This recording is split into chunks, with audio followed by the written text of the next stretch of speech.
পটুয়াখালীতে chocolate খাওয়ানোর কথা বলে নির্জন ঘরে ডেকে নিয়ে চতুর্থ শ্রেণী পড়ুয়া এক স্কুল ছাত্রীকে গামছা দিয়ে মুখ বেঁধে ধর্ষণের অভিযোগ উঠেছে। মজার কথা কইয়া আমি কই যাবো না, তারপর আমার মুখ চেপে বাঁচে বাইনা আমার প্যান্ট জামা কাপড় খুলে তারপর কেউ ই করে খারাপ কাজ করছে। এ ঘটনায় এলাকাব্যাপী ব্যাপক চাঞ্চল্যের সৃষ্টি হয়েছে। উনি তো এই কাজ করে বহুদিন তাই ধরতে পারি নাতে নাতে আর কি। পরে ওই মহিলারা, আবাসনের মহিলারা তাকে যে কবে কি আর কি ধরতে পারবে। তারপর আজকে উনি ওই মাইয়ের ঘরের সামনে যায় আবার আয়, যায় আবার আয়। এই মহিলারা সন্দেহ করছে যে বারবার ঘরে তো যায় আর আয়, কি জন্য দেখি এই ফটো মাইয়ের লইয়া ওনার বুইনের ঘরে ঢুকে গেছে, মুখ চেপে দিয়ে লইয়া ঢুকে নিয়ে গামছাতে মুখ বান্ধা আকাম করছে, ঠিক আছে। পরে মাইয়া সিকুলে বাইরে আইছে, মাইয়া সম্পূর্ণ স্বীকার পাইছে খারা আকাম করছে, এইবার মাইয়ের প্যান ভিজে পাইছি। ভুক্তভোগী 10 বছর বয়সী স্কুল ছাত্রী জানায় জোর করে তাকে শুইয়ে জামা কাপড় খুলে ফেলে স্থানীয় দুলাল গাজী। এ সময় বারবার সে উঠে যাওয়ার চেষ্টা করলে গামছা দিয়ে তার মুখ বেঁধে ফেলা হয়। এরপর তাকে নানা ভয়ভীতি দেখিয়ে জোরপূর্বক ধর্ষণ করা হয়। আমি উড়ার চেষ্টা করছি, এবার আমার রানের উপরে বই, এবার আমি হচ্ছে এবার আমার জামা গেছে, এবার জামা কাপড় খুলছে, এবার জামা কাপড় খুললে এবার নষ্ট করছে। এবার আবার এবার দুইটা মানুষ আমার খুঁজতেছে, এবার আর কথা হই না যা, এবার আমি কান্দে গেছি। দুঃখজনক এমন ঘটনাটি ঘটেছে পটুয়াখালী সদর উপজেলার ছোটবিঘাই ইউনিয়নের মাটিভাঙ্গা গ্রামের আবাসন এলাকায়।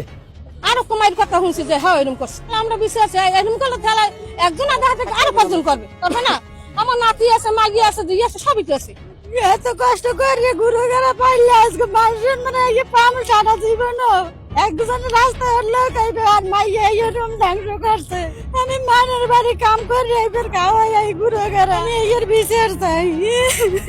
তো দুলাল গাজীর বাসা বাড়ি এই জায়গা না, ওর বাসা বাড়ি বিলে, ওর বোনের একটা বাসা আছে, আর বোনের বাসা থেকে এইসব কাজকর্ম করে। তো দুলাল গাজীর বোনদের কোনো বাসা বাড়ি এই জায়গায় থাকতে পারবে না, নষ্ট কোনো মানুষ আবাসন থাকতে পারবে না, ওর বিচার। এরকম নির্যাতন আরো 2-3 বার করছে আমার এই বোনের উপরে, কিন্তু আমার বোনের হুমকি দিয়েছে যদি কয় তাহলে মেরে ফেলবে।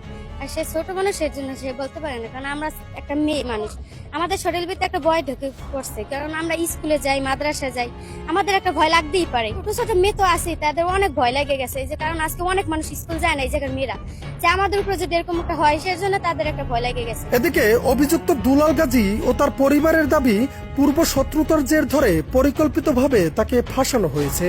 ওনারা বলেন এই যে স্ত্রী ঘরে থাকতে কি একটা দংশন করতে পারে, এইটা ষড়যন্ত্র আরো ওই 4-5 মাস আগে হইতে তো শুনি নাই, এত কোন এলাকায় শুনি নাই। আমার কানে শুনে তো আমার স্বামীর একটা শাসন করতাম অন্যভাবে একটা কাজ, ঠিক আছে এরা এখন এইভাবে নিচ্ছে, কিন্তু আপনারা দেখেন কোন একটা সাকিব আমার এক দোকানে বই কিন্তু মারছে, ওরা ওই জায়গায় বই ধরতে, আমার বাবাই যদি কোনো অন্যায় করে থাকতে ওরা ওই জায়গায় বই ধরতে, ওরা ওই জায়গায় মারতে, আমাকে কোনো আপত্তি আছে না, কোনো মনে দুঃখ থাকে না।